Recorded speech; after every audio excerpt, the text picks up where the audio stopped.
de discusión, de pensamiento. Todos sabemos algo y todos también ignoramos algo. Entonces, precisamente conversar es la forma en la que se puede ir construyendo un conocimiento. Entonces, yo les quisiera preguntar si hay alguien o algunas personas de ustedes que hayan preparado algún comentario inicial o hay quienes hayan preparado para el tema de hoy.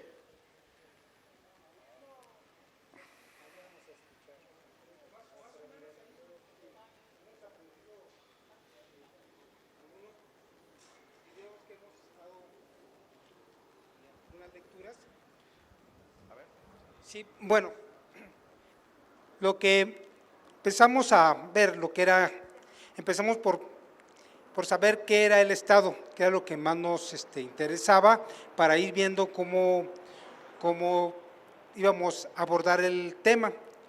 Y bueno, pues hay varias teorías del Estado, ¿no? Entre algunas que nos llamó la atención es que se comenta que el Estado requiere de 3 elementos básicos. Uno, que haya un territorio, que haya habitantes, sí, que haya población, y luego que exista reglas o un gobierno, y eso es como parte muy esencial, muy elemental, pero van adquiriendo más elementos, ¿verdad? Álvaro García Linera dice que el Estado en primera instancia son instituciones. Son instituciones, entre ellas está el gobierno, porque solemos mucho confundir al gobierno con el Estado y no es precisamente eso, ¿no? Es parte del Estado el gobierno. Y bueno, pues son instituciones como las secretarías, ¿sí? En la Cámara de Diputados, el Poder Judicial, todo lo que conforman las instituciones. Pero también dice que no solamente son las instituciones las que conforman el Estado, sino también lo que son el pensamiento, el idioma, la educación, el sistema educativo, la manera de ver el mundo incluso. Dice que también es Estado la interacción entre los sujetos, entre los habitantes o ciudadanos. Dice, para que haya un Estado, pues tiene que haber quienes aporten, por ejemplo, en este caso, el impuesto, los que pagamos, los que contribuimos a la hacienda pública, los que conformamos parte de símbolo, o sea, símbolos, creencias, idioma. Para que el Estado funcione, pues tiene que haber gente que crea en lo que el Estado parte una ley, por ejemplo. O sea, hay una ley que nosotros tenemos, para que se respete la ley, pues tenemos que creer en ella, para que así se tiene que ser. Si no, entonces, pues no, ¿cómo funcionarían? Para que sepamos que un semáforo está en rojo y no debemos pasarnos, pues tiene que haber quien respete ese reglamento. Y para eso tenemos que creer en esa ley, ¿no? Tenemos el Estado tiene la legitimidad de la coerción pública, por ejemplo, para que la policía, el ejército, es el único que dicen, es el que tiene el monopolio de la coerción. Algunos le dicen violencia, pero pues es el tipo de Estado que generalmente conocemos, ¿no? El Estado violento, que es el que nos somete, ¿sí? Pero supuestamente el Estado es el que tiene el monopolio, No hay otro órgano que imparta justicia, por ejemplo, más que el Estado. Se van, pero también dice que no solamente es eso, sino que también el Estado lo conforman organizaciones, lo que llaman, por ejemplo, organizaciones no gubernamentales, que se conforman, que le llaman correlación de fuerzas que el Estado necesita o que acotan un poco la función de las instituciones, ¿no? Pero que algunas organizaciones tienen más fuerza que otras, o sea, tienen más incidencia en decisiones del gobierno o decisiones de algunas leyes. Por ejemplo, las organizaciones campesinas, como el Barzón, por decir algo, tienen más incidencia en asuntos que tienen que ver con la tenencia de la tierra o que tienen que ver con las cuestiones agrarias, ¿no? Que organizaciones que no por ejemplo, que hacen algún efecto cultural, por decir algo. Entonces dice Álvaro García Linera que también son la correlación de fuerzas las que generalmente van constituyendo el Estado. El tema que nosotros decidimos fue la crisis, porque consideramos que el Estado, consideramos que el Estado ha venido, no está cumpliendo su función. Por ejemplo, el caso de la violencia, pues hay grupos alternos que también se la disputan, ¿sí? Y lo hacen, en el caso del narcotráfico, el Estado, que debe ser el encargado de la seguridad, pues no la está cumpliendo, no está cumpliendo con esa función de darnos seguridad en todos los sentidos, ¿no? Por ejemplo, seguridad, tanto la seguridad pública como la seguridad social, en la que no contamos con los servicios médicos adecuados para que una persona pueda vivir de manera sana. Por ejemplo, nuestro sistema educativo está completamente vulnerado, está completamente en la saga, y entonces ahí el Estado no está cumpliendo su función como tal. Tampoco está cumpliendo su función en otros rubros, mucho menos en aquellas instituciones que se encargan de impartir la democracia, por decir algo, el INE. El INE, en lugar de generar certeza, en lugar de proporcionar que haya equidad en las contiendas electorales, pues no lo existen, hay una parcialidad. Y entonces esto genera crisis políticas muy fuertes, ¿no? Vemos ahorita en este momento, vemos Coahuila, vemos el Estado de México, cómo son un polvorín, y hay y bueno, pues vemos las instituciones que están encargadas de la certeza de la democracia, como fue en el 2006, que hubo un fraude descomunal y las instituciones encargadas para tal caso no atendieron como debiera ser, no cumplieron con la certeza. También en el 1988, es decir, el sistema electoral pues está completamente, no cumple con su función, que es darle certeza al proceso, ¿no? Al proceso democrático.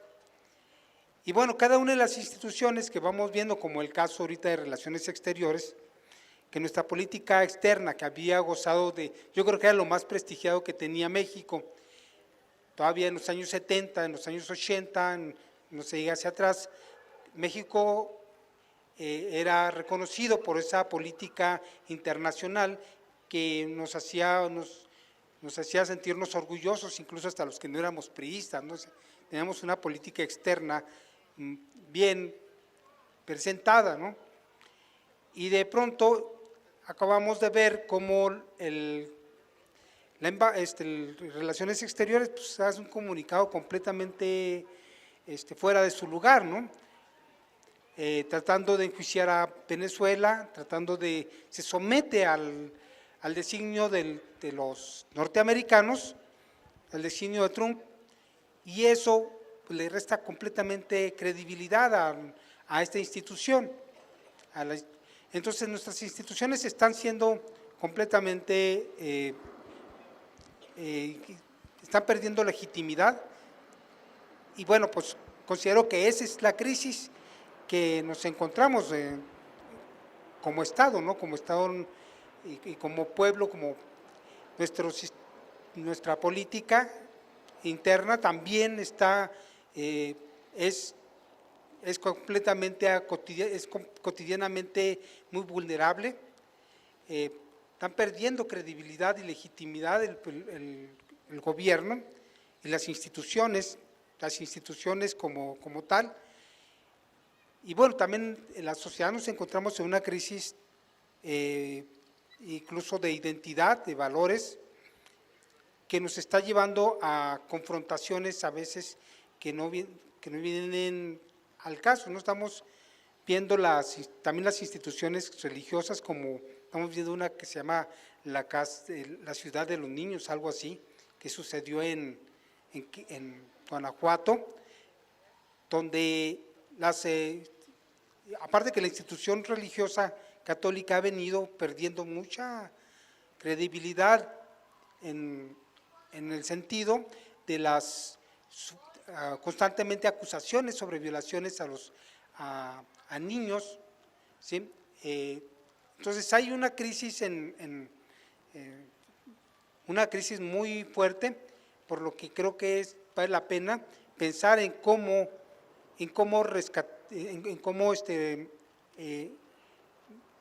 rescatar al Estado o pensar en cómo le damos una transformación al estado en el que estamos viviendo. Ese es, en términos muy generales, lo que quería decir. No sé si alguien más quiera hablar sobre tal cosa.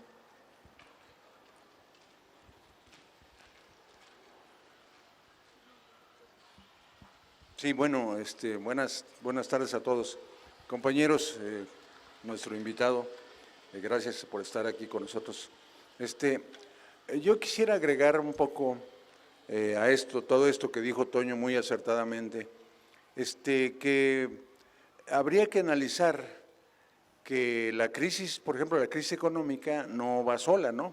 O sea, va junto con todas las crisis que mencionó Toño, la crisis política, la crisis social, la crisis de valores, etcétera. Y de alguna manera tiene un origen, ¿no? Yo creo que para no remontarnos más atrás, pudiéramos pensar que a partir del sexenio donde empezaron los tecnócratas a gobernar este país, pues empezó a someterse el gobierno de nuestro país a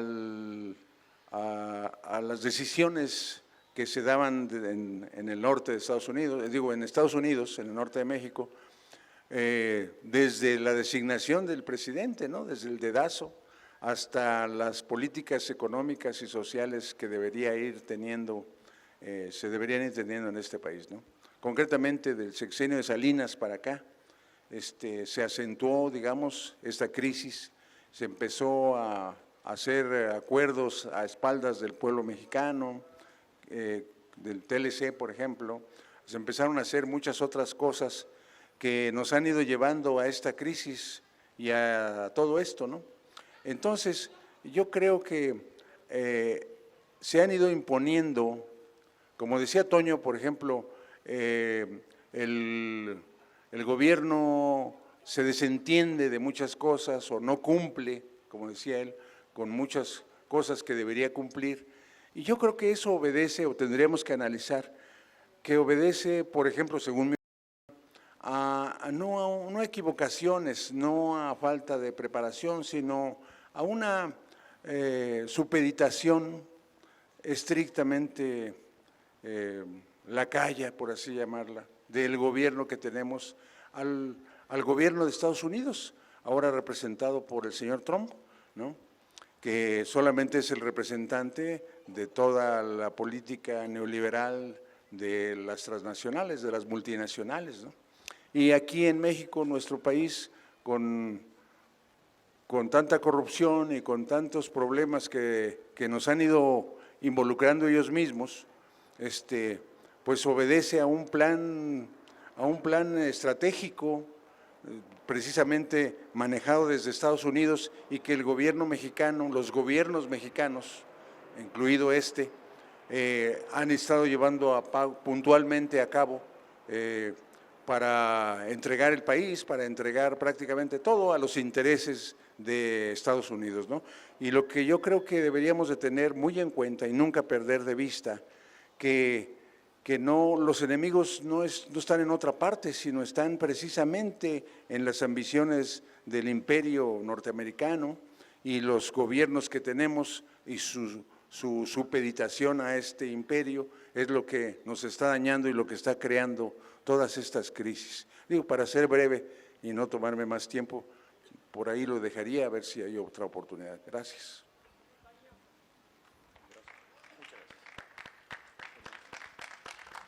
Muchas gracias, doctor. La verdad,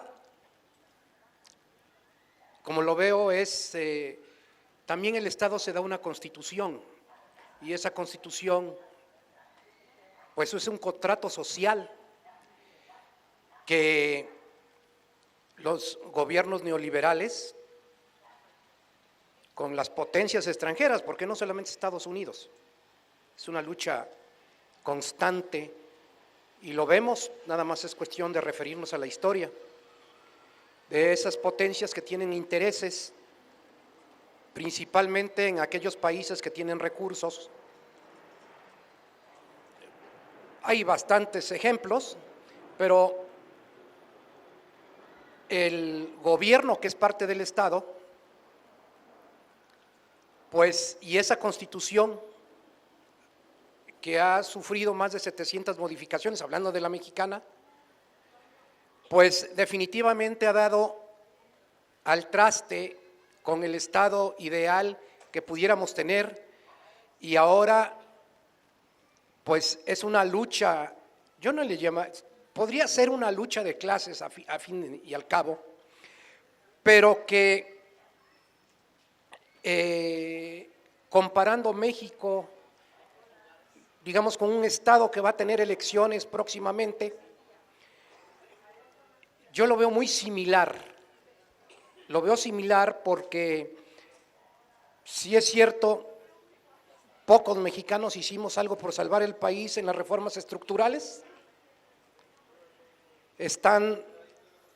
Se conocía que había recursos naturales, hablando de petróleo, las minas, que pueden ser de varios minerales, incluyendo el oro, litio.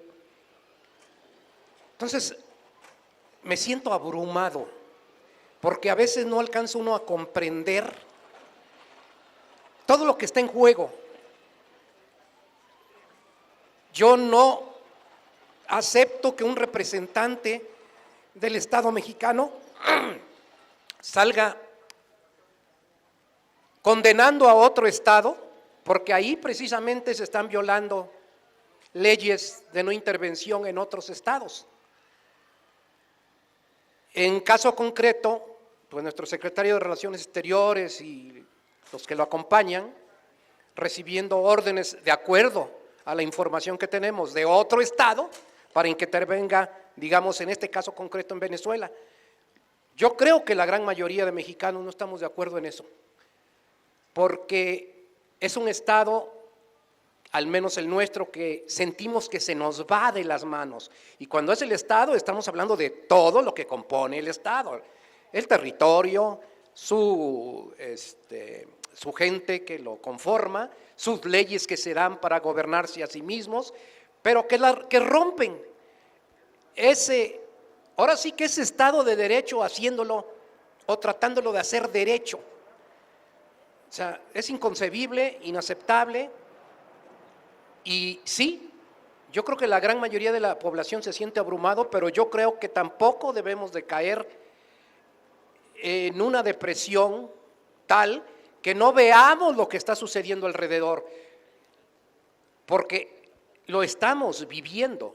La Ciudad de México, que parecía más pacífica, pues por X motivo, pues tratan de involucrarlo, y además está, porque pues más de 20 millones de mexicanos viviendo alrededor. Las manifestaciones sociales dentro de este estado ojalá fueran más positivas que negativas, pero estos intereses de narco, de prostitución, descomponen a este estado de cosas y de mexicanos que la verdad debemos de aprender más, estudiar más y no dejarnos ir por las noticias que a veces, yo creo que la mayoría de las veces no informan sino desinforman, y esa también es una parte del Estado.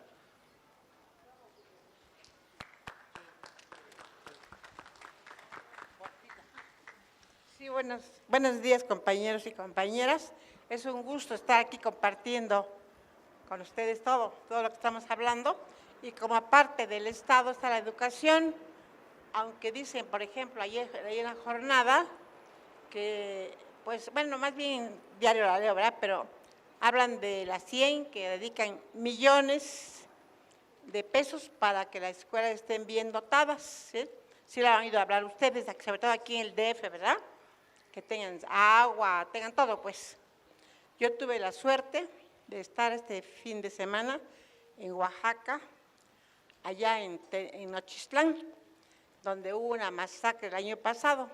Digo suerte porque conviví con los maestros, con los niños, con los campesinos, y esto no es ninguna novedad. Las escuelas no tienen sillas. La escuela donde dos escuelas, una de preescolar y una de primaria, no tienen sillas, tiran allá una tabla y escriben en las rodillas. Agua, tienen mucha agua porque llueve mucho, ¿sí? Pero no potable. Y les faltan muchas cosas, y entonces acá el Estado dice que dedica millones de millones para educación, ¿sí?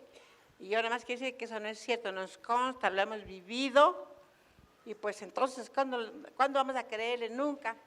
Y hoy, para terminar, vi que, bueno, sí que ha creado el gobierno casi 3 millones de empleos, ¿sí? Gracias, eso dicen ellos, ¿eh? Gracias a las reformas estructurales, sobre todo la reforma educativa.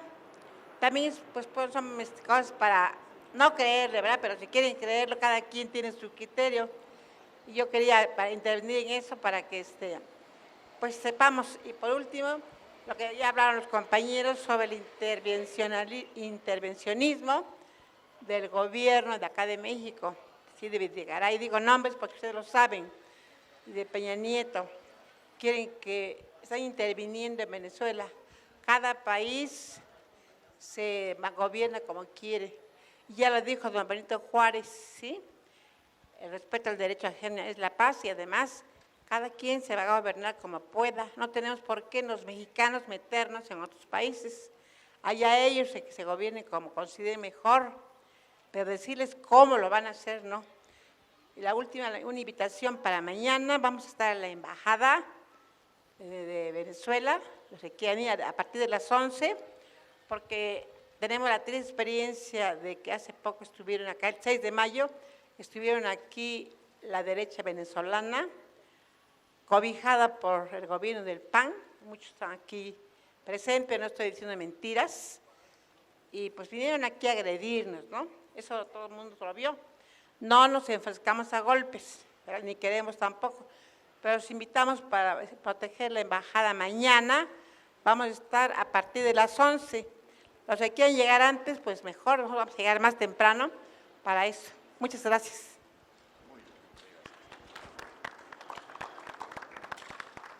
Bueno, yo quisiera hablar que México tiene un gran potencial para crecer, podríamos ser una potencia mundial, pero desgraciadamente es que no se le apoya la investigación, no se le apoya la educación, como ya lo mencionaron en varias participaciones, y pues es que es fundamental la investigación, porque la investigación te ayuda a no divagar, a no tener opiniones, sino ya concretar en un hecho y verificar si es verdad o no. Entonces, yo creo que es fundamental que se le apoye a la investigación porque eso nos crea rutas para poder crear soluciones y eso es lo que no se le está apoyando, ¿no? Y también hemos hablado un buen de veces de la corrupción. Y yo creo que ese es el mayor problema dentro de nuestro país, que siempre hay impunidad, ¿no? No es posible que en los medios de comunicación se hable de una posible salida de Duarte, sabiendo que robó dinero, ¿no? Uno como juez, pues ahí cómo queda su ética, ¿no? O sea, pues posiblemente en el derecho, en las reglas y todo eso, si no hubo debido proceso y toda esa situación, posiblemente salga, ¿no? Y tú dices, bueno, en el derecho se siguieron todas las reglas y por esa vía sí puede salir, pero éticamente esa persona realmente sí robó dinero, entonces, mucho dinero, y entonces uno dice, pues posiblemente en el derecho, pues sí haya sus reglas, pero nosotros tenemos que ver realmente si él lo hizo, pues debe de ir a la cárcel, ¿no? Porque si esa persona sale, va a haber más gente que lo va a seguir haciendo y la impunidad va a seguir. Entonces, hasta que no haya un paro total a eso, va a haber crímenes, va a haber fosas comunes, va a haber muchas cosas que no queremos para nuestro país y entonces por eso yo creo que saco lo de la investigación porque hace unas 2 semanas entrevisté a un investigador y fue amable al explicarme por qué es necesaria la investigación, ¿no? Y yo creo que muchas veces nosotros nos preguntamos cuáles son las soluciones, ¿no? Y si nosotros no investigamos, si no sabemos, no nos preparamos, pues también no podemos generar un cambio y no podemos hablar de forma correcta con las demás personas. Y yo creo que otra parte importante es que más que estar dentro de la política, el cambio está afuera, hablando con la gente, porque es increíble que hace poco cuando mataron al Ojo en Tláhuac, cómo lo recibieron como un héroe, ¿no? Lo llevaron en una funeraria y tú te pones a pensar cómo es posible que a un criminal se le quiera más que a una persona normal, ¿no? Igual y esa persona está cumpliendo algo que el Estado no está cumpliendo, ¿no? Las instituciones deberían de garantizar el bienestar de la sociedad y como un criminal como el Chapo y otras personas los adoran porque les han dado educación y eso, se los ganan, pero pues les regalan cosas que pues las podría bien dar el Estado y no las está dando, ¿no? Bueno, nada más esa era mi participación. ¿Quién pasa?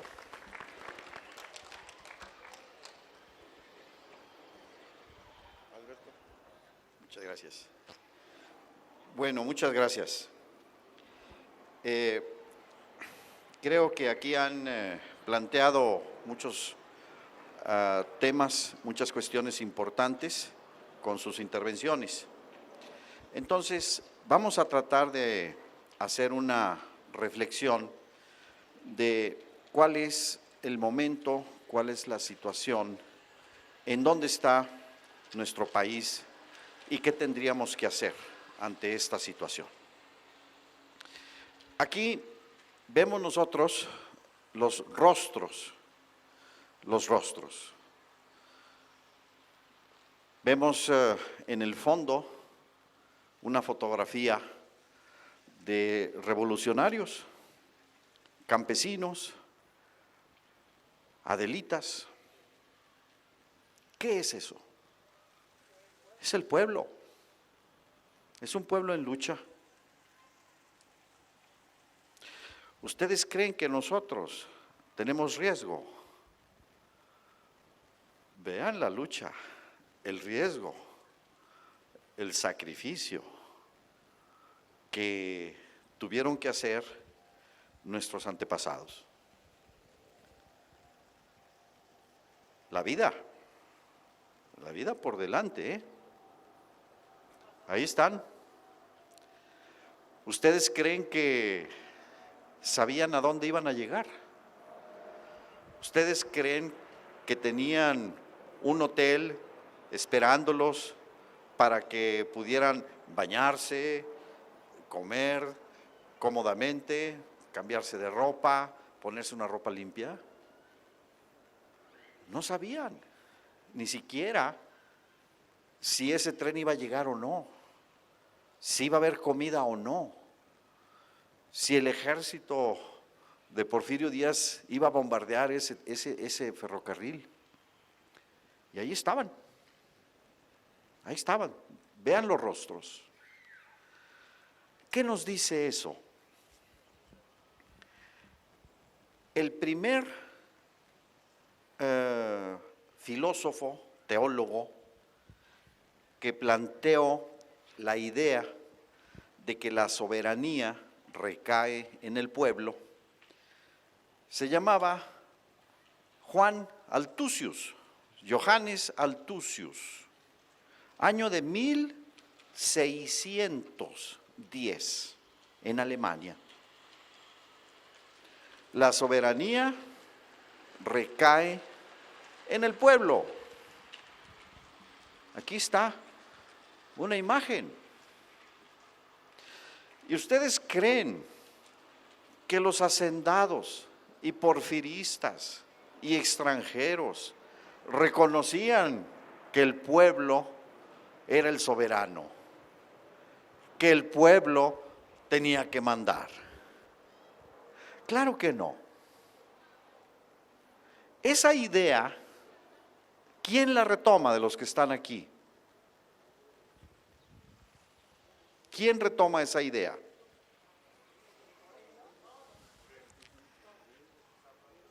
Aquí está Morelos. Constitución de Apatzingán, 1813. Los sentimientos de la nación. Y entonces ahí, en esa constitución, la soberanía recae en el pueblo. Está el antecedente de la Constitución de 1812 en Cádiz. Todavía éramos parte virreinato de la Nueva España. Si lo vemos desde el punto de la vista de la filosofía de la historia, hagamos esta pregunta. ¿Hace 400 años existía México? No, no existía. ¿Hace 1000 años existía México? No, no existía México hace 1000 años. Había más de 600 pueblos y culturas en Mesoamérica, más de 600 lenguas distintas, de las cuales hoy subsisten algo como 60. Entonces, ¿qué es lo que nos dice este hecho? Que el pueblo, ese pueblo, va actuando para hacerse pueblo. Fue un acto en donde Morelos, Hidalgo, Josefa Ortiz de Domínguez dirigieron políticamente toda una guerra de independencia.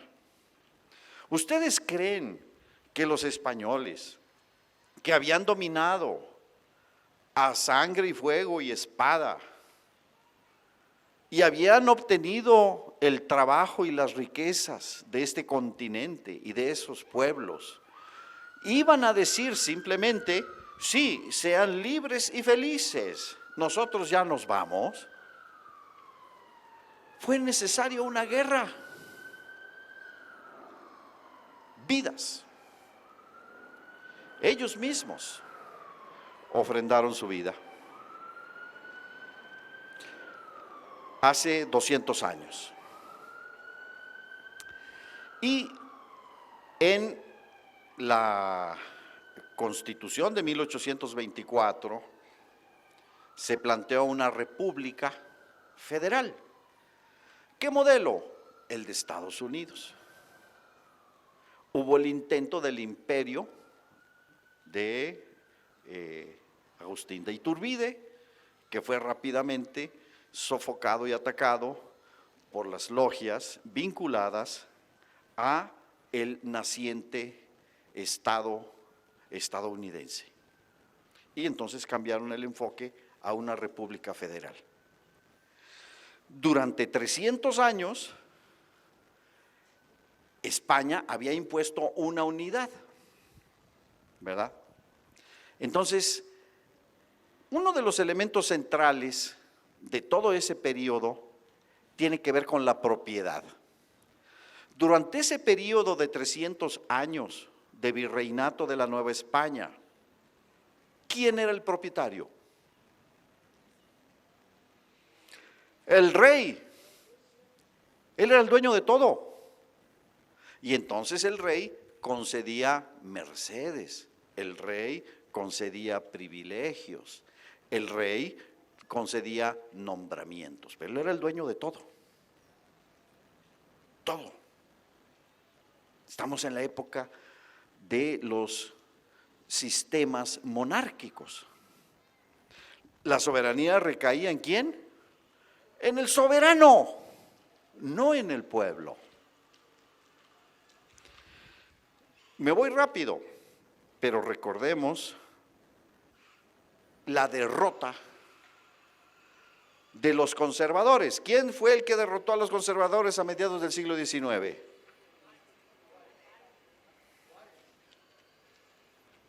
Aquí está. Porque la Iglesia y el Estado formaban una sola unidad. Cuando el rey de España impuso su dominio sobre los pueblos de América, llegó a un convenio, a un concordato con la Iglesia Católica. Y entonces la Iglesia Católica recuperaba un 10% del diezmo y se lo daba al virrey para que el virrey hiciera obras, escuelas, caminos, almacenes, sanatorios para los enfermos. Así funcionó 300 años. Viene la independencia y ese sistema pues ahí seguía. Y por eso era importante la separación de la Iglesia y el Estado. Fue otro proceso, fue otra lucha, fueron otras guerras, fueron otras muertes. Y los conservadores perdieron, porque ya el pueblo, ¿verdad? El pueblo en su mayoría decía, no, no es correcto que haya esa situación de privilegios. Pero también en la Constitución de 1857 hubo otro cambio, que fue el cambio del capitalismo. A pesar de que en la época virreinal durante 300 años el rey era el propietario de todo, dejaba que operaran los mecanismos de propiedad que existían antes. Y ese era el papel de los caciques. Los caciques eran el puente entre el poder español y las comunidades que ya existían antes de los pueblos originarios. Era el puente, el cacique. Pero dejaron que la forma en la que tenían de propiedad todos los pueblos aztecas y totonacas y mixtecos y zapotecas, etcétera, funcionaran como antes. Pero había un cacique que era el que se encargaba de todo el proceso de transferencia de riqueza hacia el gobierno español. Pero en la Constitución de 1857 viene el desarrollo del capitalismo. ¿Y qué hicieron con las propiedades indígenas? Llegaron los liberales antecesores de estos actuales que son neoliberales, porque ya en el siglo XIX había liberales en lo económico. Hay una traducción de la Constitución de 1857 muy interesante que se publicó en Querétaro, en el Instituto de Estudios de la Constitución, y ahí hay una traducción al náhuatl de la Constitución de 1857. Está en una página el texto en castellano y en la otra página está en náhuatl. Y luego hay un estudio al principio del libro y ahí ponen algunas de las intervenciones que hubo en ese Congreso de 1857. Y entonces ahí citan a Ignacio Luis Vallarta, uno de los constituyentes de Jalisco.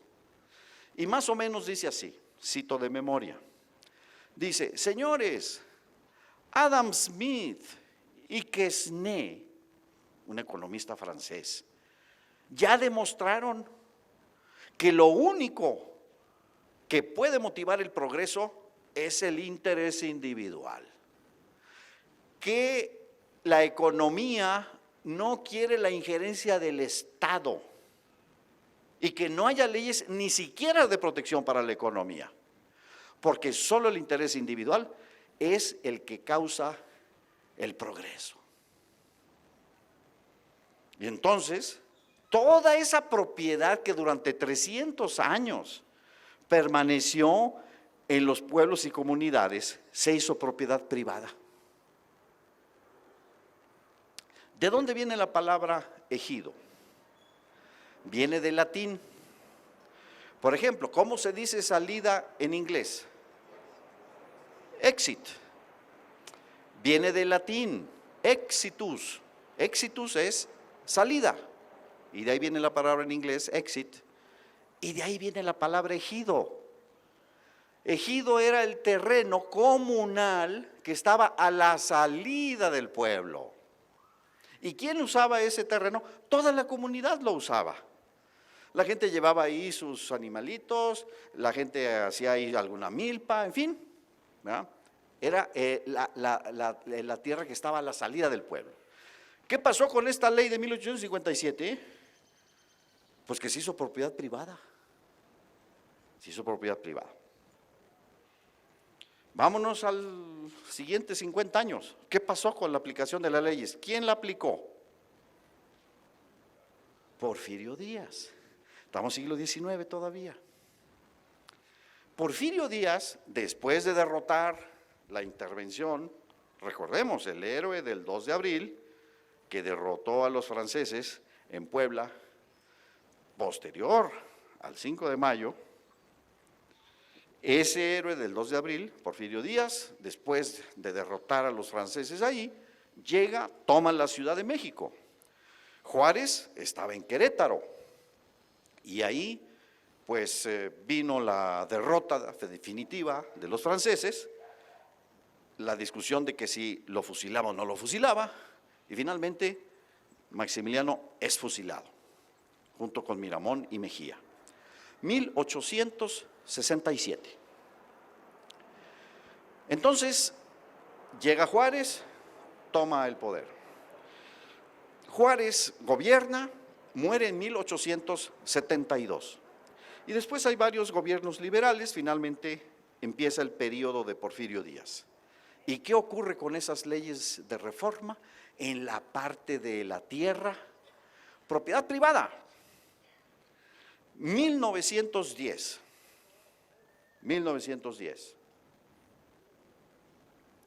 Aquí está Villa, está Flores Magón,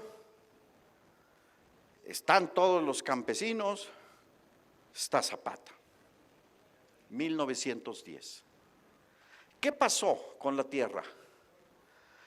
5,000 hacendados eran dueños de prácticamente todo. Según los estudios agrarios, había aproximadamente 50,000 rancheros con una propiedad importante de unas 1,000 hectáreas, 5,000 hectáreas. Y 3 millones, ¿verdad?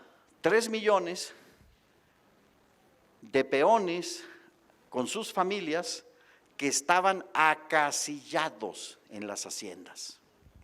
Ahí están, ¿no? 3 millones en un país total, con población total de 15 millones. ¿qué sucedía? Una condición social, política, inaceptable, porque no había libertad, no había posibilidad de que la gente pudiera ser libre, pudiera ganar la vida con su trabajo, deudas que se heredaban, sueldos miserables, mano de obra prácticamente que no se le retribuía su esfuerzo. Revolución. Entonces, la revolución es un cambio rápido en términos históricos, puede ser de años. Es violento. Vean ustedes el sacrificio que tenía que hacerse. Vean esa Adelita, trae un fusil.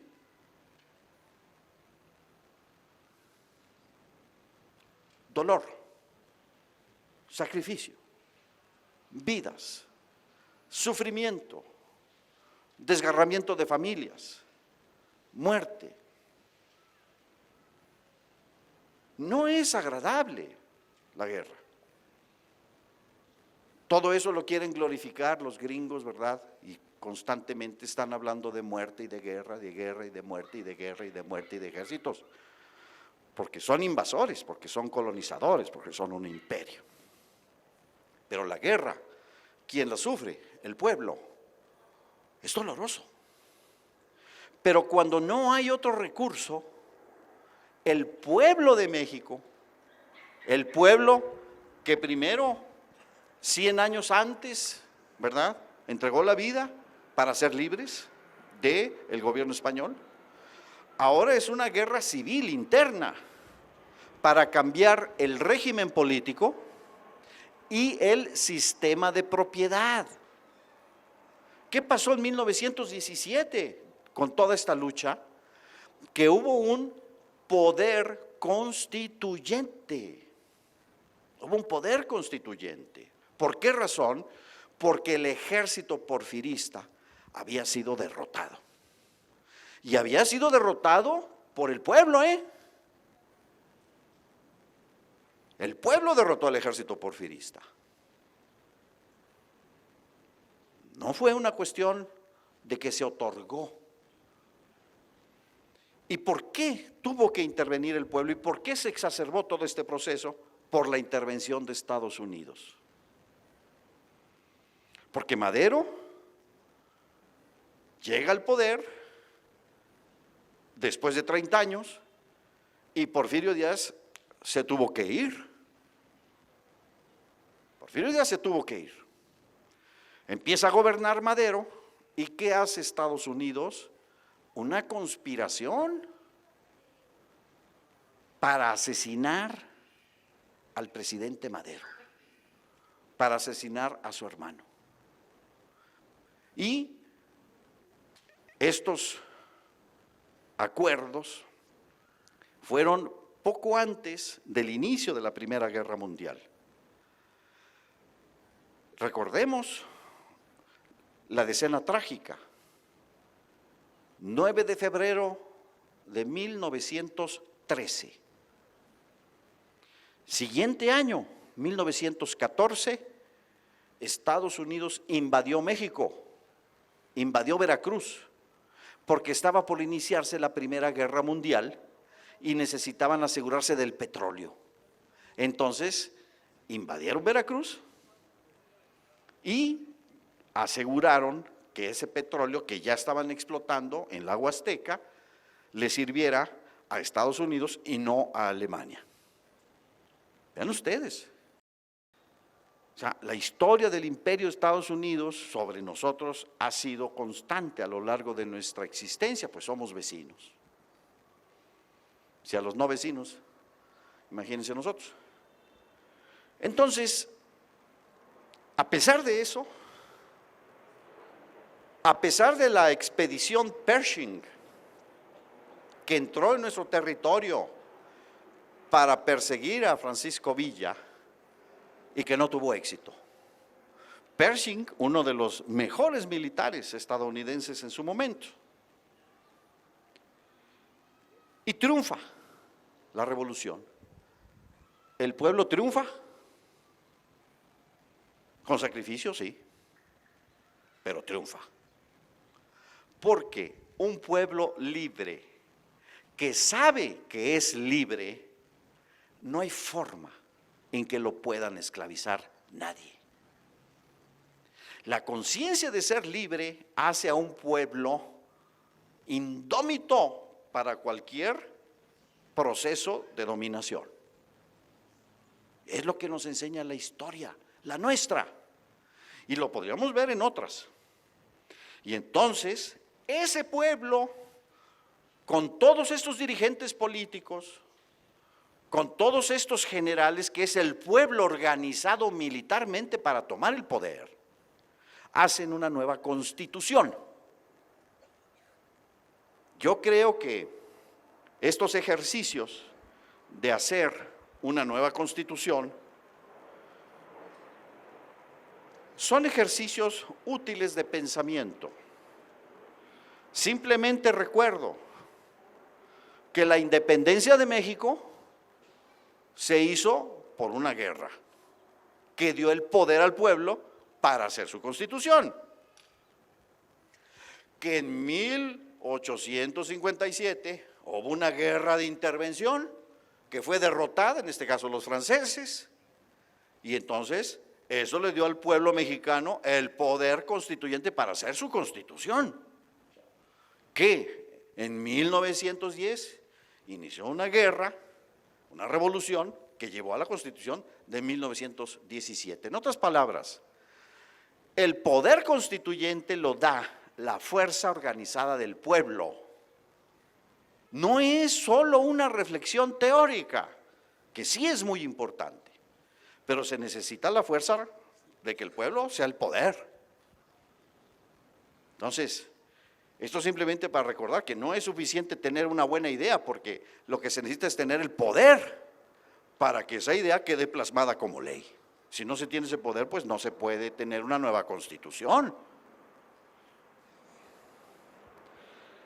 Eso nos lleva entonces a la cuestión del poder.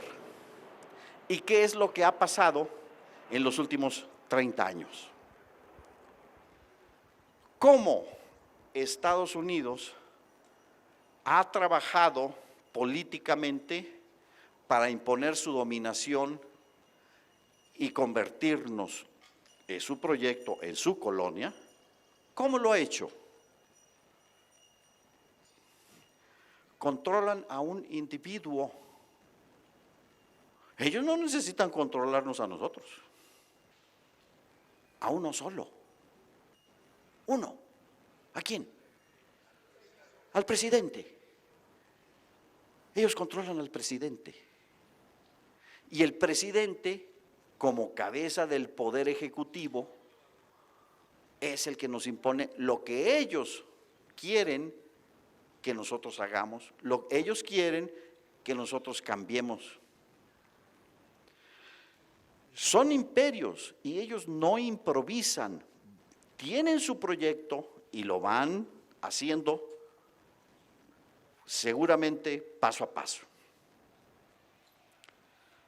¿Cómo lo hicieron?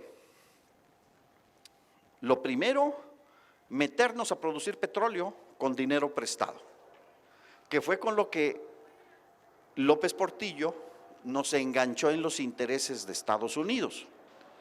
Recordemos que la OPEP, en una reunión en Bagdad, convocada por Saddam Hussein, decidió aumentar el precio del petróleo. 1973. Estamos en el gobierno de Echeverría. Y Echeverría se resistió a sacar más petróleo para que bajara el precio. Pero López Portillo mordió el anzuelo.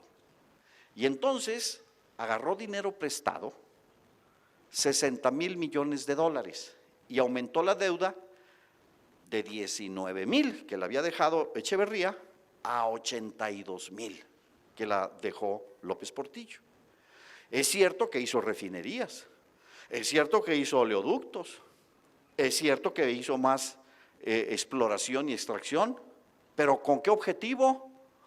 que Estados Unidos tuviera petróleo y que Estados Unidos bajara el precio con productores no OPEP, o sea, nosotros, y un poco de los europeos. ¿Y qué sucedió en el 82? Que viene una crisis económica en Estados Unidos y en el mundo, baja el precio del petróleo, en parte por la producción de nosotros, que le metimos más de 1 millón de barriles al mercado mundial, y suben las tasas de interés al 16% en dólares. Conclusión, no podemos pagar. Y entonces entra el Fondo Monetario, y entonces el 85 entramos al GATT, hoy OMC, y entonces el 88, ahí viene el quiebre, que es el fraude para imponer a Carlos Salinas.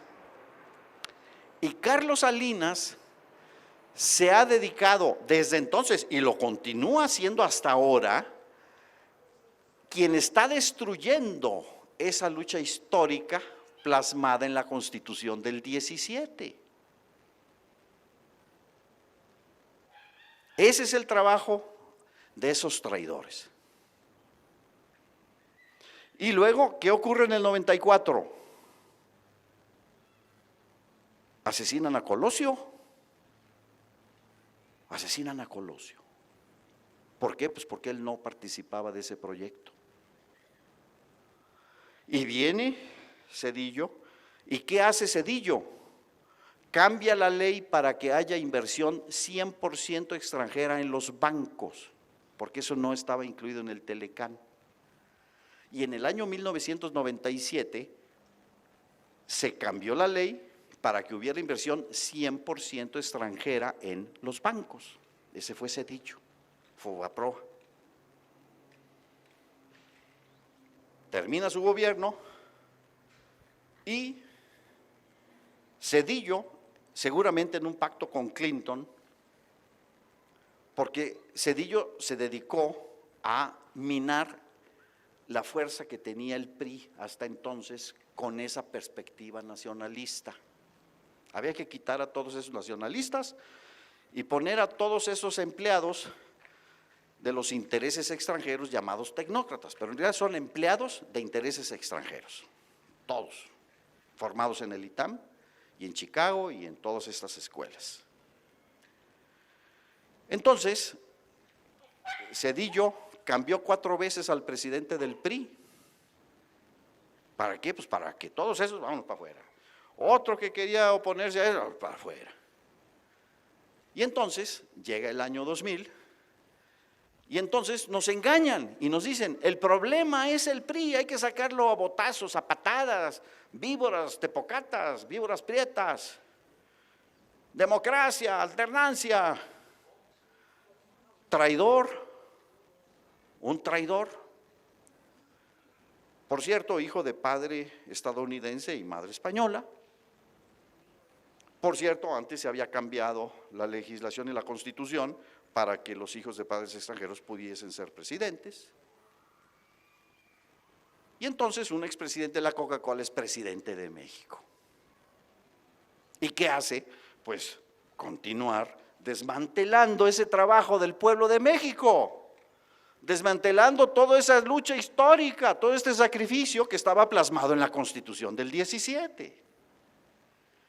Ya Fox empezó con el asunto de energía y no pudo y todo. Ya ustedes recuerdan todas las cosas que ese lamentable político pseudodemócrata que terminó apoyando a Peña Nieto, porque ese es su verdadero interés, son empleados del imperio, ellos no nos representan.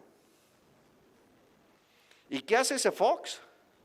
Que dice que adalid de la democracia haya sido como haya sido fraude contra Andrés Manuel López Obrador en 2006 para imponer a Calderón. Otro empleado, que ese además, así como López Portillo mordió el anzuelo que del petróleo y que la riqueza y que ya somos ricos y que todo eso hecho con dinero prestado, extranjero, y por ahí nos agarraron, porque luego nos dedicamos 10 años a pagar esa deuda externa que se hizo para justamente producir petróleo para los Estados Unidos, y que el resultado es que nosotros mismos sufrimos los efectos de la baja del precio del petróleo. O sea, fíjense qué crueldad histórica. Estados Unidos nos obliga a sacar mucho más petróleo para que baje el precio. Nos endeudamos y ahora no tenemos con qué pagar. Fíjense ustedes, para que vean cómo ellos no improvisan, ellos saben muy bien y ven un paso y adelante cómo se van preparando las cosas. Entonces Calderón dizque la guerra contra el narco. El narcotráfico es un negocio. Un gramo de goma de opio, de amapola,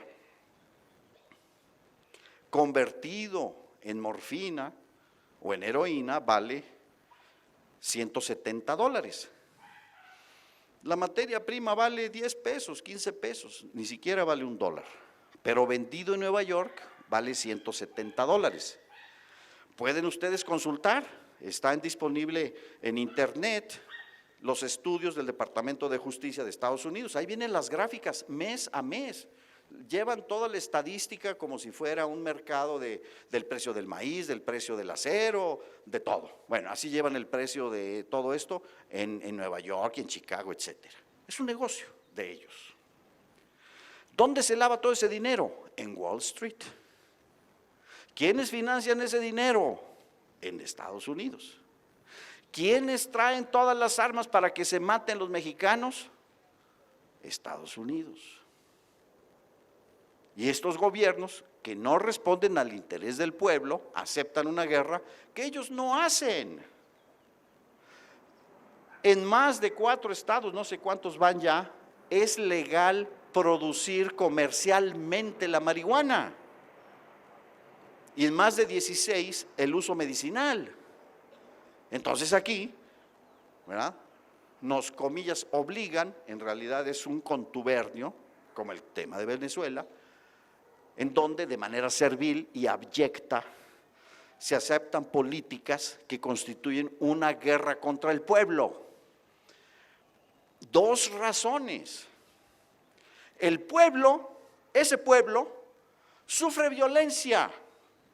La violencia de los criminales, la violencia de no tener empleos, la violencia de que les invaden los territorios, la violencia de que los gobiernos municipales los acosan. Todas esas violencias las sufre el pueblo. Pero además ahora también sufre la violencia de las policías. También sufre ahora la violencia del ejército. También sufre ahora el contubernio desde el más alto nivel político hasta el presidente municipal contra maestros, contra campesinos, contra movimientos populares, contra estudiantes, contra normalistas. Más de 150,000 personas asesinadas por esto que no es una guerra, sino que es una guerra contra el pueblo. Y es una guerra dirigida a demostrar que el ejército mexicano es absolutamente inútil y que se necesita que haya bases militares como en Colombia. En Colombia hay 7 bases militares de Estados Unidos con ese asunto de la guerrilla y que la guerrilla era narco y que no sé qué. 7 bases militares. Ya hay un acuerdo de paz en Colombia y ahí siguen las 7 bases militares. Entonces, ¿qué es lo que quiere Estados Unidos?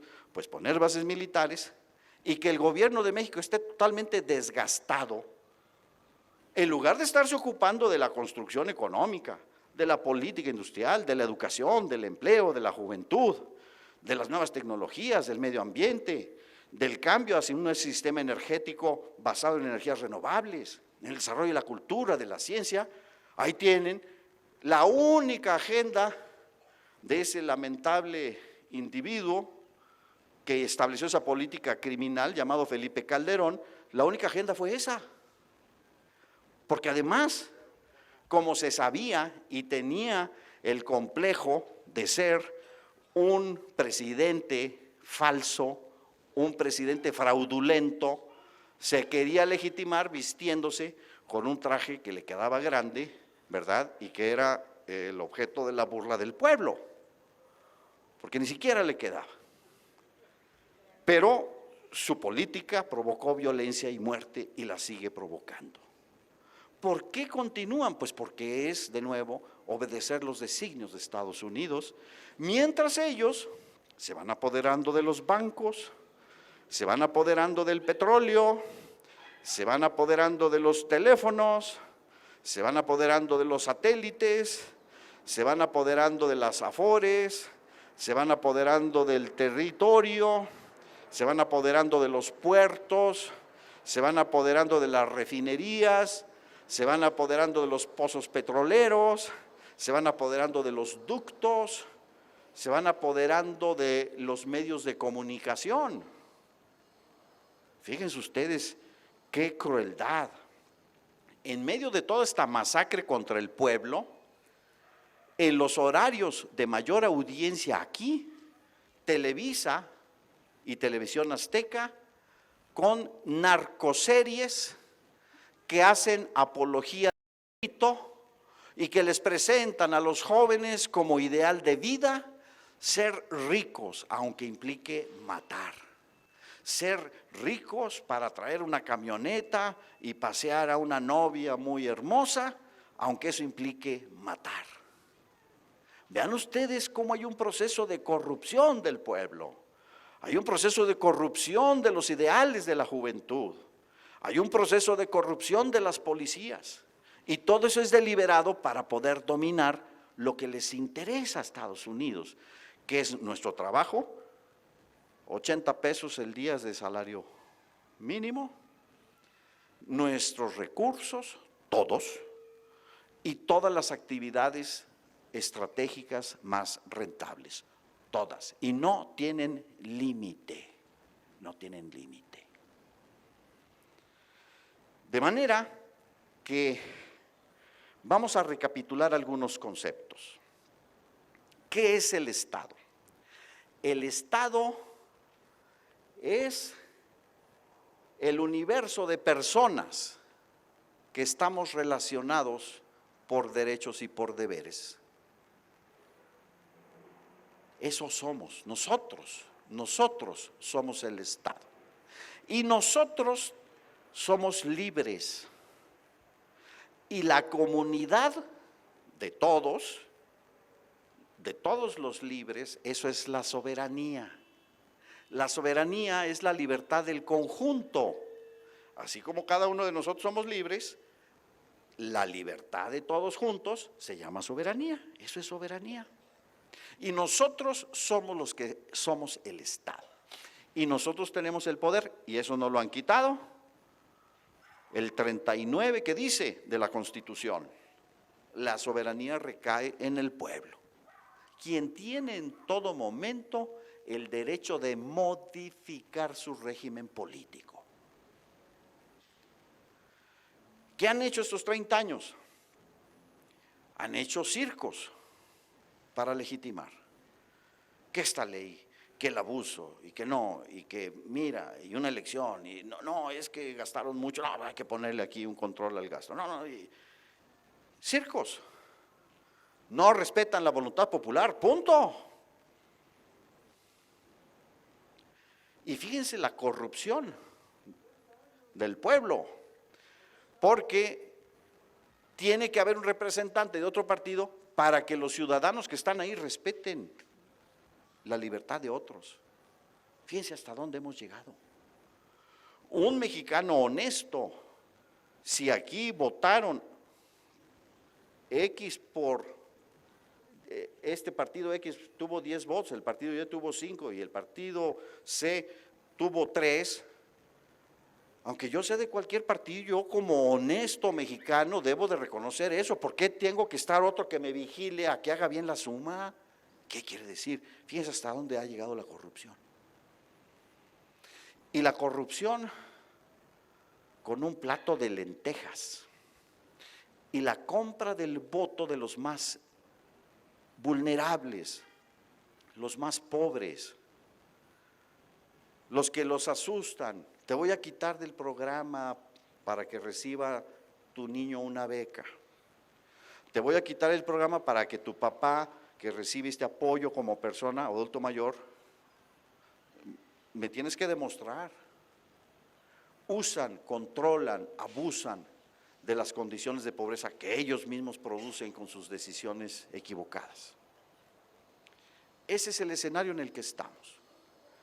Y hoy, todo este grupo de representantes de intereses extranjeros nos han despojado de la banca. Nosotros estamos pagando el rescate de la banca y aquí los bancos extranjeros tienen el control. No tenemos banca que le preste al campesino, que le preste al productor mexicano. No hay dinero para eso. No hay dinero a tasas que son las que se deben de pagar por un crédito para que un empresario pueda hacer una inversión. No hay. Y nosotros rescatamos 100,000 millones de dólares del Fobaproa.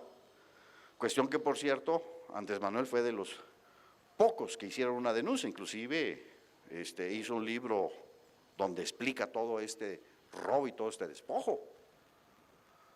Nos despojaron de lo que costó una revolución, la propiedad de la nación sobre los bienes del subsuelo, la explotación exclusiva por el Estado, costó una revolución. Esto lo entregaron a cambio de nada. Ustedes saben que en el Tratado de Libre Comercio todo eso quedó reservado. No se atrevió Salinas a meter eso al Tratado de Libre Comercio, pero ahora apoyó para que ya se metiera, porque él está detrás de todos estos cambios. Entonces, el Estado es un pueblo organizado, libre, que decide ser soberano. No pide permiso. Oiga, ¿me permite ser libre? No, somos libres. No, pues tú no eres libre, pues soy libre. Ah, no, pues no. Guerra. Eso costó una guerra. Ser libres, gobernarnos, ser una nación costó una guerra. Y luego, tener nuestra dignidad, porque aquí está el aporte histórico de Lázaro Cárdenas, que lleva a sus consecuencias lo que planteó la Constitución del 17 y lleva a cabo la expropiación petrolera. Y les quita todo, todo, absolutamente todo. Y es expropiación, no como la nacionalización que hizo Adolfo López Mateos de la electricidad. La nacionalización consistió en que el gobierno fue comprando las acciones de las empresas extranjeras, sin decir nada, iba comprando, hasta que dijo, esto es del Estado mexicano. Así se hizo la nacionalización de la industria eléctrica, distinto de la expropiación. ¿Y el pueblo mexicano apoyó a Cárdenas? Ese pueblo apoyó a Cárdenas, ¿no? Y el pueblo apoyó a Cárdenas para que se hiciera toda esta realidad de la reforma agraria. El pueblo lo apoyó, pero también Cárdenas apoyó al pueblo. Cárdenas le dio fusiles a los campesinos.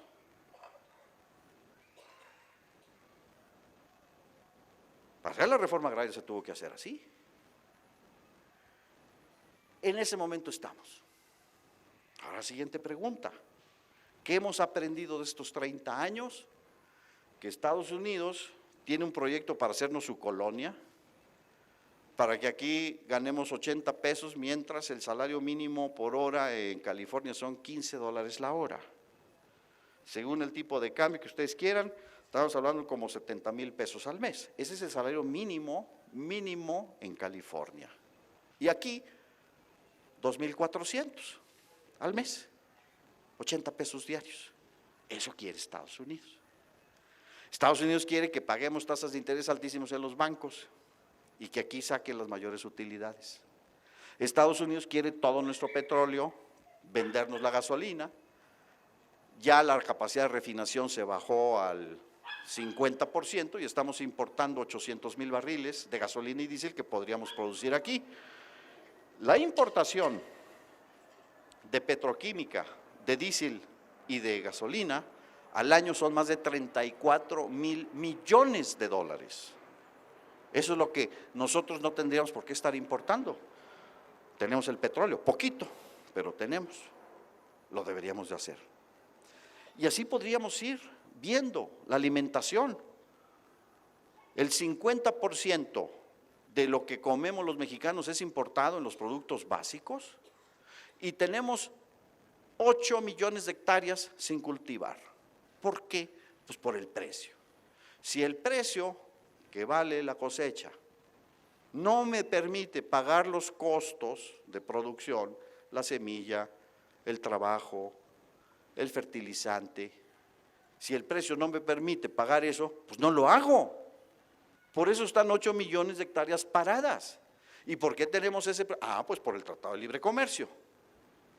Porque Estados Unidos subsidia y vende sus productos subsidiados a un precio que no es suficiente para que el productor nacional pueda ser rentable. Por eso no se produce.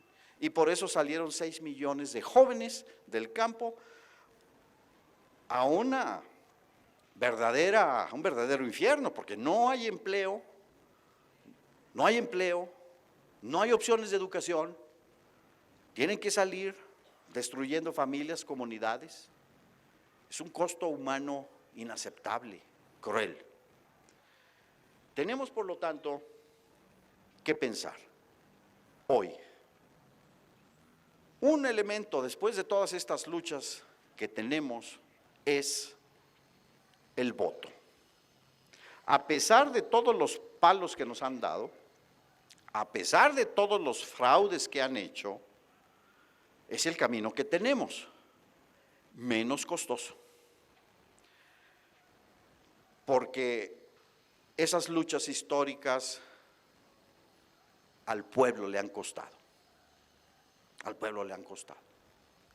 Entonces, si tenemos este instrumento, tenemos que concentrar nuestra energía en que el presidente que elijamos en el 2018, pues sea un presidente que nos represente a nosotros y que no represente a los gringos y a los poquitos que son un puñado de 100 mega ricos, que ellos están en contra del pueblo. Ellos están aliados con lo que diga Estados Unidos porque ellos se sienten protegidos por Estados Unidos. Ellos no se sienten protegidos por el pueblo de México porque sus intereses los tienen en el dinero, no en los seres humanos. Y aquí hay un criterio ético fundamental. Lo único que constituye fin somos los seres humanos. Esto, bueno, pues este es un instrumento, es una silla, es un medio, ¿verdad? La electricidad, la tecnología, todo eso son instrumentos, son medios. La economía es un medio, todos son medios. Lo único que es fin absoluto, sin ningún tipo de restricción, somos los seres humanos. Y no importa, por lo tanto, si el color de la piel es verde o es morado o es naranja, no importa. No importa si tiene pelo o no tiene pelo en la cabeza. No importa si es muy alto o si es muy bajito. No importa. No importa si es varón o si es mujer. Por eso es un criterio absoluto, porque no tiene ninguna limitación. Entonces, nosotros con esa conciencia y con ese criterio debemos de restablecer nuestra libertad. Y de aquí a la jornada electoral del 18, hay una sola cuestión que tenemos que tener clara: que el presidente de México sea alguien que nos represente a nosotros, que no esté controlado y al servicio de los Estados Unidos y de los mega super ricos mexicanos. Así de sencillo. Y en el escenario de partidos, precandidatos o candidatos, o pretensos candidatos, o construcción y manufactura artificial de algún pseudo independiente, el único que claramente tiene esta característica se llama Andrés Manuel López Obrador. No hay más. No hay más. Entonces, debemos llevar una conciencia a todos los espacios, en nuestras escuelas, en nuestras casas, en nuestros barrios, en nuestras colonias, en nuestras organizaciones, en nuestros sindicatos, en nuestras actividades. Tenemos que llevar la conciencia a todo el pueblo.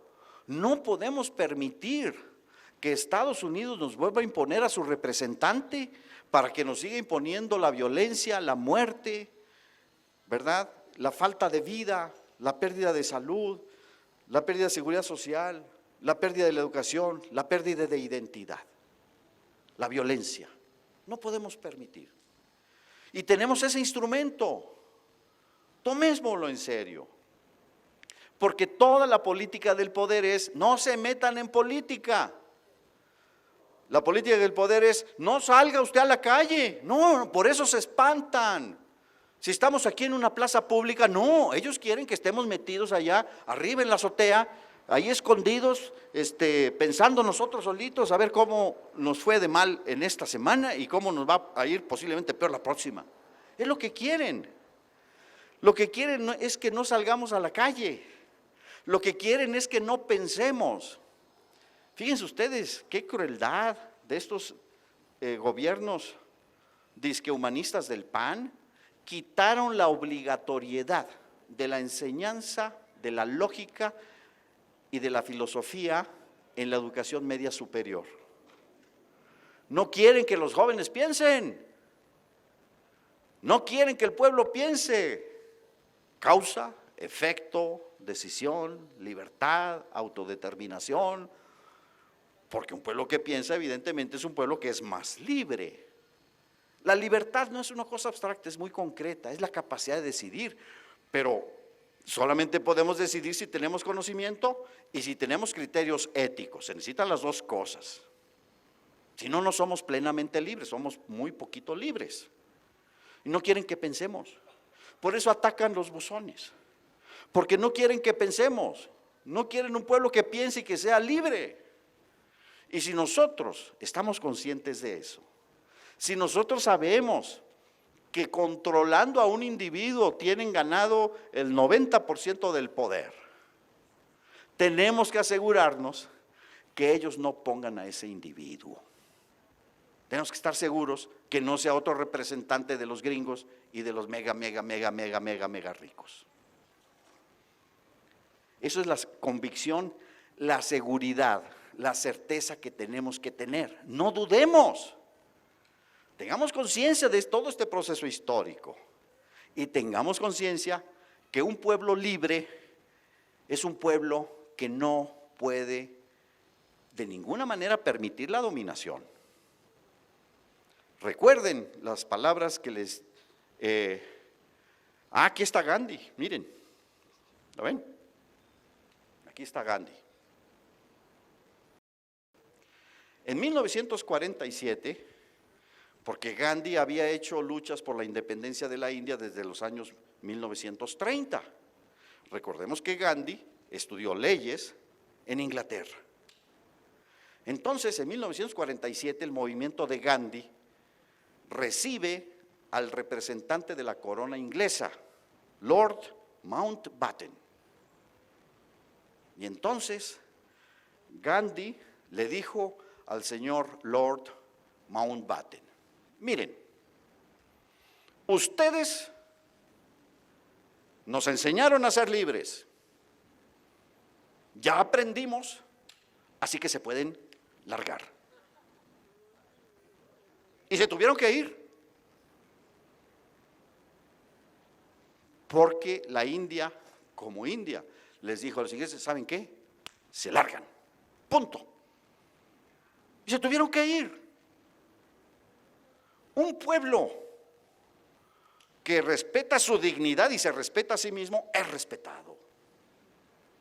Un individuo que no nos representa, pero ocupa un poder político que usurpa el poder del pueblo de México y se pone de tapete, lo pisan y lo aplastan como cucaracha. Y es una vergüenza para el pueblo de México la ignominia de esta decisión de Peña y su empleado, que los dos son empleados de los Estados Unidos. No nos representan.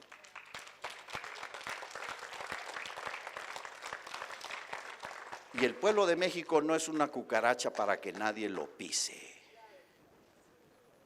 Tenemos toda la dignidad y toda la autodeterminación.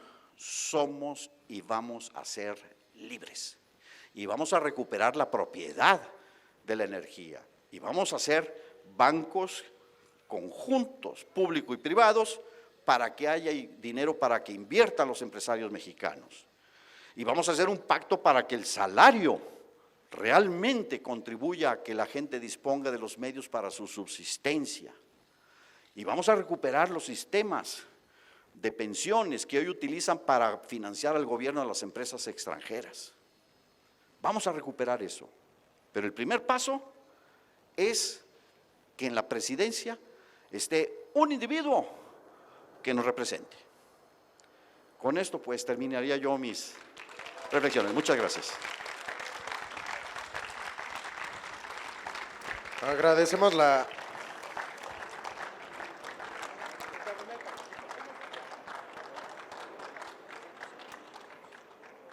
Entonces ya. Agradecemos la visita de Alberto Montoya aquí y su participación. Yo creo que si los ponentes no podríamos hacer esto, es parte esencial y gracias a ustedes por seguir viniendo aquí. Les agradecemos que ya llevamos más de 10 años aquí reuniéndonos, haciendo una labor social, una labor del pueblo, para el pueblo, y pues los invitamos para el siguiente sábado. Es lo de un peligro para la paz y la soberanía de América Latina, USA. Un peligro para la paz y las soberanías de América Latina. Entonces los invitamos para el siguiente sábado. Va a estar el doctor Gilberto López y Rivas. Y bueno, también van a hacer los anuncios, Rosy, y luego vamos a entonar el himno nacional. ¿Va a hacer pregunta? No son anuncios, es una pregunta. Doctor Montoya, yo siempre tengo una duda. Habemos aquí en la República Mexicana más o menos 120 millones de habitantes. La oligarquía son 100 megarricos. Un grupito de 100 personas representan la oligarquía, son los millonarios que se llevan todo, todo, todo. Porque el pueblo mexicano no podemos organizarnos y pues no sé cómo decirlos, darles en la torre a todos ellos, desaparecerlos, exterminarlos. ¿Por qué no podemos? ¿Quién va a poder meter a la cárcel a 120 millones? ¿Qué nos falta para eso? Es que llega al fin la desesperación. ¿Por qué no podemos? ¿Qué falta? Gracias, doctor. Sí, muy buena pregunta. Y para eso es importante que veamos cómo podemos ejercer nuestro poder y modificar esa estructura de poder. ¿Por qué hay ese poder tan concentrado? Por la propiedad. La propiedad. En el sistema capitalista, la propiedad es el poder de un humano sobre otro que no tiene la propiedad de los medios de producción. Eso es el capitalismo. Hoy en todo el mundo tenemos capitalismos. Todavía la humanidad tiene un nivel ético bastante bajito, porque Europa es capitalista, Estados Unidos es capitalista, China es capitalista, pero es un capitalismo de Estado.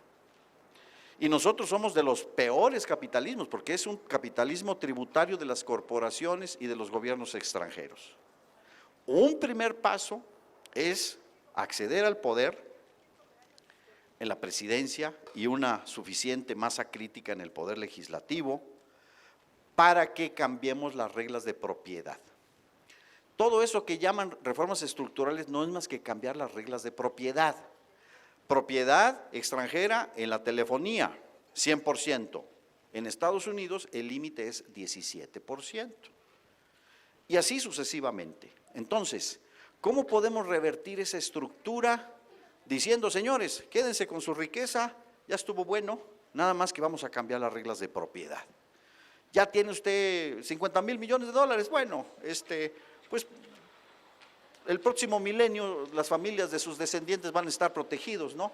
Ahora déjenos a nosotros cambiar las reglas de la propiedad. El tema de fondo es la propiedad. Vean ustedes la revolución, ¿qué cambió? La propiedad de la tierra. ¿Qué cambió? La propiedad de la nación sobre los bienes del subsuelo. ¿Qué cambió? El régimen político, el artículo 123, el artículo 3. Pero los que realmente sembraron la historia fue el artículo 27, propiedad. Entonces, ese es el camino para que podamos recuperar un sistema que sea capitalista, porque no hay de otros ahorita, Ahorita no hay de otros, nada más que hay de capitalismos a capitalismos. Nada más un ejemplo. En Noruega y en Suecia, ¿qué sistema y qué régimen político hay? Hay capitalismo y el régimen político son monarquías. Son monarquías y tienen reyes y tienen reinas y tienen princesas y salen en el ola y se ponen unos vestidos muy bonitos y les ponen unas alfombras rojas para que caminen y pasen. Pero de todo lo que produce la nación, Suecia, Noruega, el 55% son impuestos. Y esos impuestos financian la educación, esos impuestos financian la salud. Un niño sueco, desde que nace, ya la mamá la están cuidando. En Francia, el 50% del Producto Interno Bruto, de todo lo que produce Francia, son impuestos.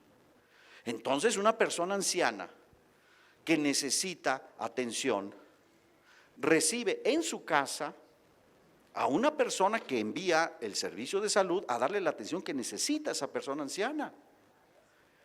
Esos son sistemas verdaderos. Estos remedios del médico en su casa, bueno, son un poquito de pena ajena, porque imagínense, el doctor Mancera convenciendo a la alcaldesa de París, Ana Hidalgo, ¿verdad?, como un gran aporte para la salud en Francia, médico en su casa. Imagínense, es de pena ajena. Esos son sistemas de salud en serio. Entonces, hay de capitalismos a capitalismos. Entonces, no es en este horizonte, todavía, en el contexto de México, pegado a Estados Unidos, pero eso es lo que podemos hacer de inmediato, recuperar la energía, recuperar la electricidad, recuperar, hacer bancos propios, etcétera. Ese es el paso inmediato, pero el camino tiene que seguir hacia adelante. Pero ¿cómo reducir esa concentración de la riqueza? Tenemos que cambiar las reglas de propiedad y las reglas fiscales. Esos mega ricos no pagan impuestos en México. ¿Quieren globalización? Nosotros también. Vamos a poner los mismos impuestos que tienen en Francia. Punto. Así de sencillo. Los bancos extranjeros y todas las empresas extranjeras no pagan impuestos en México. Mire, deje su TLC igual, nada más un solo punto. Pagan los mismos impuestos que Estados Unidos. Y pagan los mismos salarios que Estados Unidos. ¿Qué le parece? Nada más esos 2 puntos. No, ellos nos quieren como una colonia que estemos trabajando aquí como hormigas, pagando 80 pesos y ellos controlando todo el hormiguero. No, nosotros no somos hormigas, y no lo vamos a permitir. Pero el primer paso inmediato es ese. No perdamos esa acción política inmediata. Concentrémonos, ellos están concentrados nada más en ver a quién ponen a su servicio, eso es lo único que les interesa. Y van a meter una bola de mentiras y grillas y por acá y por allá y división y meter para que el pueblo esté confundido y miedo y campañas y lo que quieran. El pueblo tiene que estar claro quién pone la presidencia. Ese es el primer punto. Y por ahí empecemos a desmadejar este entuerto. Gracias. Bueno, les recuerdo que siempre, todos los sábados pasamos un botecito y gracias a su cooperación podemos reimprimir carteles, anuncios y toda esta situación. Entonces, le paso el micrófono a Antonio y terminando vamos a entonar el himno nacional. Sí, primero quiero mandarle un saludo a Jorge Mancillas, que se encuentra con nosotros aquí. Un aplauso, compañero poeta Jorge Mancilla y su compañera que están de visita aquí con nosotros. Y bueno, pues también yo quisiera, para cerrar mi intervención respecto a lo que comentábamos, creo que es muy importante que los cambios, la transformación que necesitamos vaya acompañada de la gente, del pueblo, así como nos comentaba Alberto Montoya, que toda esta gente, todos estos, las Adelitas, todo ese pueblo que logró la transformación del pueblo de México, que logró la transformación del Estado, del porfiriato, de la Revolución Mexicana, y que creó nuevas instituciones y que esas nuevas instituciones y una nueva Constitución logró que México logró un gran avance con Lázaro Cárdenas, pero que luego hubo un retroceso muy significativo y muy terrible con Carlos Salinas de Gortari, con todo el sistema neoliberal, y que esa misma gente que acompañó a Lázaro Cárdenas, esa misma gente que logró la independencia, que nosotros seamos esa nueva transformación, que nosotros no seamos pasivos, que nosotros seamos activos, que no nos quedemos solamente contemplando a que logremos poner a un hombre en las urnas, sino que también lo acompañemos en los cambios, que también estemos ahí presentes, porque si Andrés Manuel, un ejemplo que Andrés Manuel lograra llegar a la presidencia, si lo rodean la misma gente y lo presiona, no se lograrían los cambios, sino es que nosotros estemos ahí siempre en esa transformación. Esa es, bueno, es una, no sé qué opina maestro Montoya. El pueblo tiene que estar como base, como guía y como garante de que no se desvíe el que está allá arriba. Veamos Bolivia. Los campesinos, cocaleros para mayores señas, fueron la punta de lanza, pero tuvieron la sabiduría de al mismo tiempo ser un movimiento social y mantenerse como movimiento social y ser el soporte de Evo Morales. Y tuvieron la sabiduría de esa fuerza social hacer la fuerza político-electoral. Y esa fuerza es la que le ha permitido cambiar la Constitución, reconstruir la economía política, modificar la relación de poder con las corporaciones extranjeras, resistir los intentos deliberados del imperio de dividir a la nación territorialmente del norte de Santa Cruz y ser exitosos. Ya quisiera cualquier neoliberal de quinta tener el desempeño económico de Bolivia.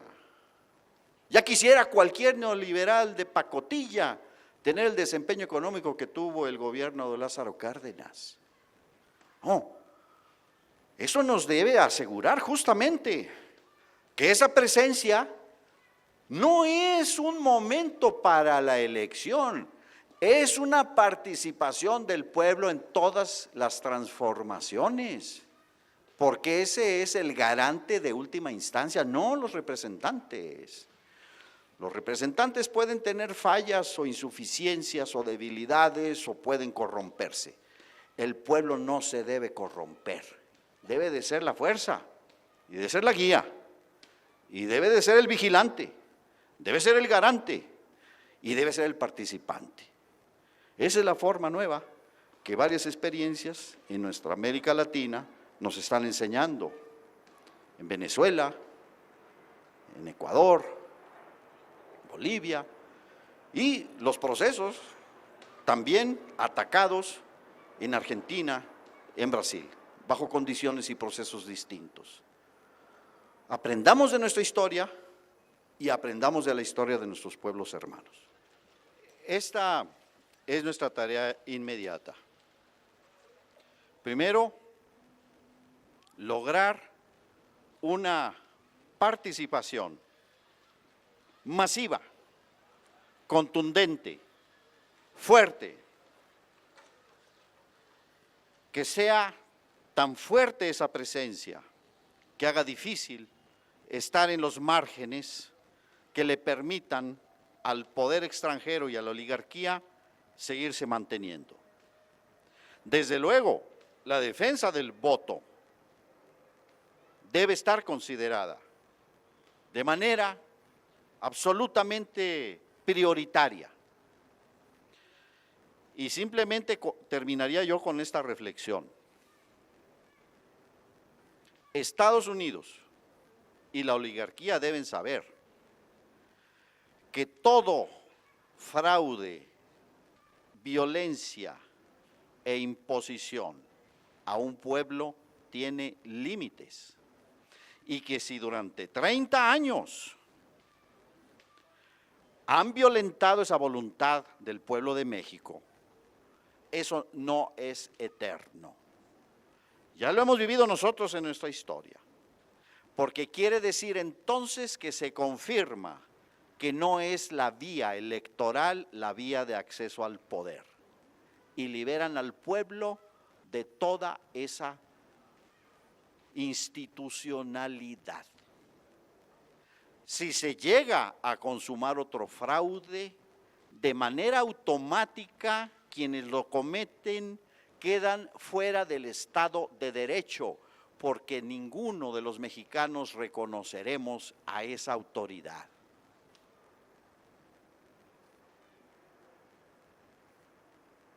El problema es que muchos movimientos sociales hoy no han tomado posición, ni han tomado definiciones político-electorales. Y dicen, no, yo no me meto en eso, porque es sucio, es un asunto que nos divide. Pero en donde está la deshonestidad política es en después reconocer a quienes surgen de procesos electorales fraudulentos. Tenemos que hablar con nuestros compañeros de los movimientos y tenemos que establecer una regla ética entre partidos y movimientos, y entre movimientos y partidos, porque ya no tenemos otra oportunidad. Si se impone de nuevo un presidente representante del imperio estadounidense, conduce inevitablemente a un gigantesco fracaso y violencia en los mexicanos. Y los mexicanos no vamos a tolerar eso.